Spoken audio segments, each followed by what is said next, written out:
Hi everybody, I'm Jim. Welcome to the channel. I thought it'd be a good time to do another reading update. It's been a couple of weeks. Catch you up on what I've been reading, anything I finished, and we've got some other surprises. We got some mail this week.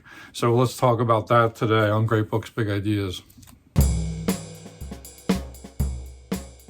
First of all, one of the books I finished, and I already did a video on it, and that is The City of God by St. Augustine from my Great Books set here. Massive, massive work, really long, took me a long time to get through it.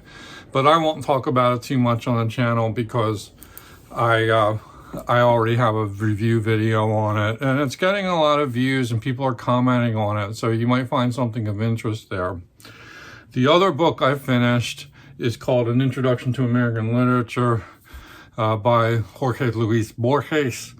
It's a slim little hardcover volume. I actually unhauled it. I read through the whole book in one sitting. It took me maybe about 40 minutes to read. And it's a slight volume of some of Borges's literary criticism. It's really what the title says. It's an introduction to American literature. So it's kind of like these hot takes by Borges about various American authors. And he's a very learned man, very well read. I thought his insights were valid. They were perfectly appropriate. But there wasn't a whole lot there. You know, it was very much, there wasn't a whole lot I didn't already know, but it was kind of cool to see him and to read what he had to say about things. And, you know, he has a flair for writing, so I love his style. And he kind of has a quirky eye for things. So I enjoyed the read, but it wasn't really anything I needed to hang on to.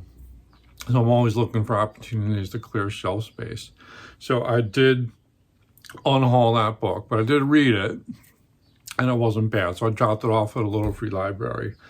I also unhauled a book called Watercolor Still Life that I found on a recent library sale. It was for my wife, and she read through it really quickly, had a lot of pictures in it, and it was kind of very basic watercolor stuff, so it wasn't anything that she needed to hang on to. So we passed that on to others as well. Now, I did find one little free library haul here, and that is Vasari, Lives of the Artists, in a Vintage Penguin Classics edition. I call these second series. So they have the black covers with usually like a full piece of artwork on the front. It's probably from the 1960s. And let me tell you a little bit about this. I'm always looking for new Penguin classics. Vasari's Lives of the Artists stretches from Cimabue and Giotto down to the golden epoch of Leonardo, Raphael, and Michelangelo. Vasari, his dates are 1511 to 74, was himself a painter, but his fame rests on these biographies in which he gathered together all the current knowledge of the Florentine artistic heritage and triumphantly fused it with contemporary Italian theories of art. As a critic, Vasari is impressive, and time has added immense historical importance to the great popular success his work achieved from the start. And the cover here shows a detail from a painting of Florence by Vasari in the Uffizi Gallery in Florence. Someone illustrated his own book here. Kind of cool. So yeah, Renaissance artist biographies. Couldn't pass that up. Not something I'll get around to right away probably, but it's good to have it in the house. Now, that leads us on to active reads. So now that I'm finished City of God, that's made a lot of room for a lot of other stuff to take precedence. I did dip back into this, The Remains of the Day by Ishiguro, and I'm really enjoying this read. I'm probably a third of the way through it. Love his style, love the narrative voice. I'll have a lot more to say about this when I finish it. I'll probably do a review video, definitely a review within a reading update for sure. Also making steady progress in this Penguin Classic edition of D.H. Lawrence's The Rainbow.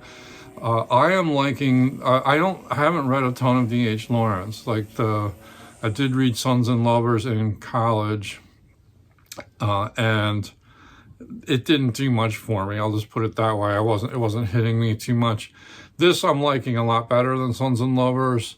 It's an interesting blend of sort of rural Midlands, English life, British life, sort of a family saga, like multi-generational, but it's laced in with a lot of like religious symbolism and so forth. So it's, I won't say much else about it for now, because I think I'm over halfway through it. I'm almost 2/3 of the way through it. So I'll see how it wraps up, and then I'll give you more info about this. But it's I would say it's not great, but it's very good. Like maybe it'll rise to greatness by the time I'm finished it. But there's a lot of fine passages in it, like enjoying his writing.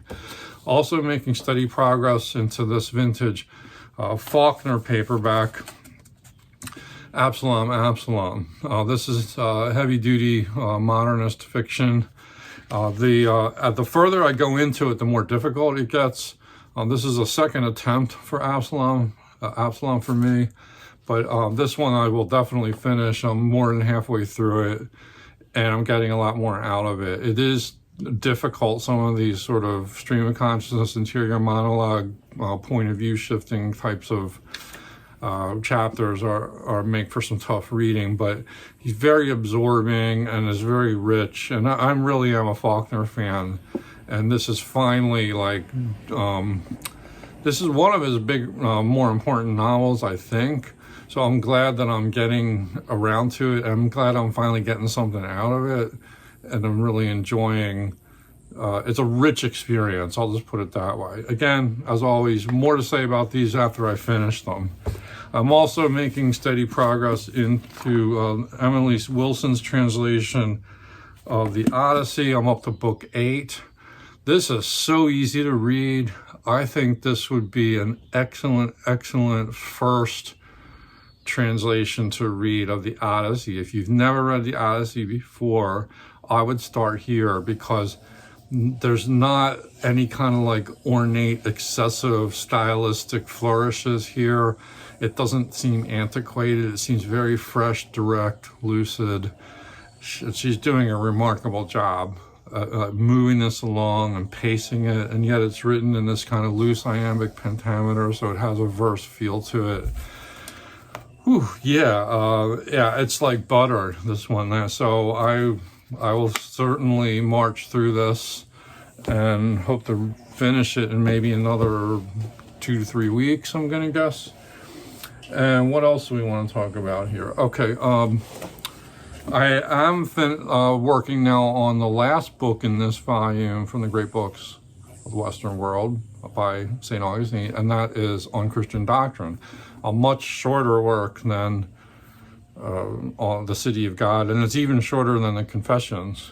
I think it's under 100 pages, double column text. And in this book, he's talking about signs. It's almost like semiology, but this leads him on to talking about, symbolism and signs and biblical interpretation. But the first book that I just got through is more about like doctrine, about, theorizing about God and the Holy Spirit and the Trinity, and he's sort of laying a lot of like groundwork. And now I think the next book that I just started is where he's going to dig more deeply into what is a sign and how do we interpret the Bible correctly and account for our sort of deficiencies. So we'll see where this leads, but I'm enjoying it more than the City of God so far, probably because it's so short, and I know I can get through it quickly. But the one book that's capturing most of my attention right now, I guess this is like the foremost, is this book, The Origins of Totalitarianism by Hannah Arendt. Wow. Hannah Arendt, here's the little insert from Library of America. This was, I think, a relatively early book for her. She wrote it shortly after World War II. And I think, when did this come out? I'm not getting a date for it here, but I'm pretty sure this came out like in the late 40s or early 50s, something like that. But anyway, I will reserve comments for, I'll do a whole review on this when I'm done, but it is really stimulating, absorbing, like history of ideas stuff. So it's got definitely a historical bent. The Origins of Totalitarianism, like that title would lead you to believe you're getting into historical terrain, right? And the book, parts of the book I've read so far have to do with anti-Semitism. So she starts the book with a history of anti-Semitism, especially as it arose in the 19th century, and sort of distinguishing between like social anti-Semitism and political anti-Semitism, and how that's sort of distinguished from like the general background hatred of the Jews that goes all the way back to the Middle Ages and so forth.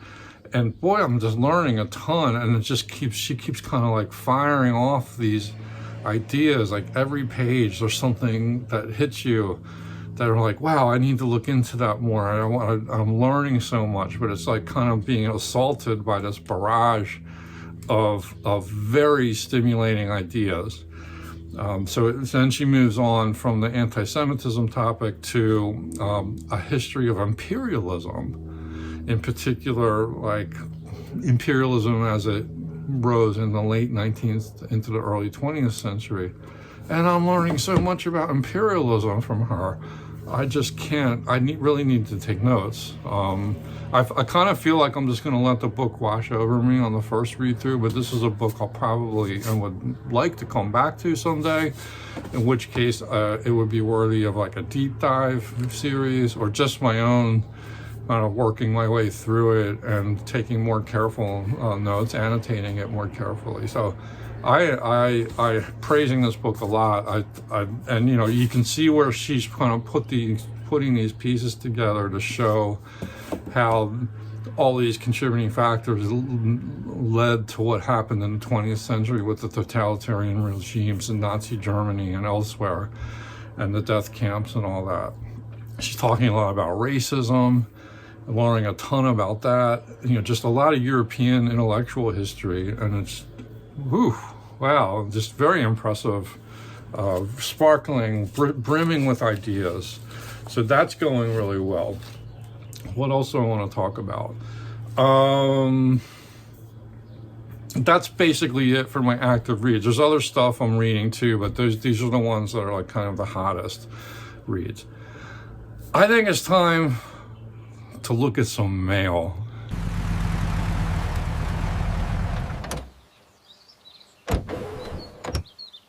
Hopefully this will be a new segment, but I'm going to start with a letter I received. This was months ago, back in the winter time, and I got this from a viewer named David. And David writes, he says, your videos have been a great companion on my reading adventure this past year. Well, that's great to hear. I hope these bookmark diaries serve you as well as they have served me. He included a whole package of these bookmarks. Calls them bookmark diaries. And apparently David is redesigning these and planning to sell them. And if I get some more information about that, David, if you're watching, yeah, just let me know if you have like the new version of these out and what improvements you made to them. But basically it's a simple idea, and here's an example of one I was using when I was reading Hamlet. You have your standard bookmark, but you can write on them. So it's a great way to take notes without like writing in the book. So you can, like, I'm putting down, you know, act and scene numbers, like things I might want to quote for a video, like a page number, a reference, a little note about that. And, you know, you can write on both sides. And what a great idea. You know, I never even thought to do that myself. You could actually do this with like any piece of paper. Like in my Faulkner book, I guess I didn't have these bookmarks at hand, but I just threw a little piece of paper in here, like a notepad thing, and you can write on this as well. So it's a good alternative for, you know, you could like, if you don't want to mark up your book, you can do it on the bookmark, and then the bookmark could maybe end up in your commonplace book or you could file it away, or you could transfer these notes over to your notebook or your commonplace book. It's a wonderful idea. And I'm so thankful to David for sending these to me. So I finally wanted to shout out you, and I thank you for that. And yeah, just wonderful. Yeah, thanks for that mail. If you all want to mail me, email or send me stuff, write to me on my email address that's in the show description. And I don't give that out in the video because there's a chance that the email address might change down the line. So it would, if I change it, it'll change in the show description. So that's why I don't give it out. But yeah, you're welcome to contact me. I'll give you my address. And lo and behold, I actually got a package in the mail. So let's take a look at that. Here we go. Let's see what we got. It's a book. And we have an insert. This comes from Oxford University Press. The title is The Honesty Crisis, Preserving Our Most Treasured Virtue in an Increasingly Dishonest World. Brand new book, just coming out this month. Christian B. Miller is the author, and it's published by Oxford University Press. And let's see what the press release calls. I was contacted by the press contact, Poppy Hattrick, who found my email, and she told me this would be coming, and it finally came in the mail. So let's see what this has to say.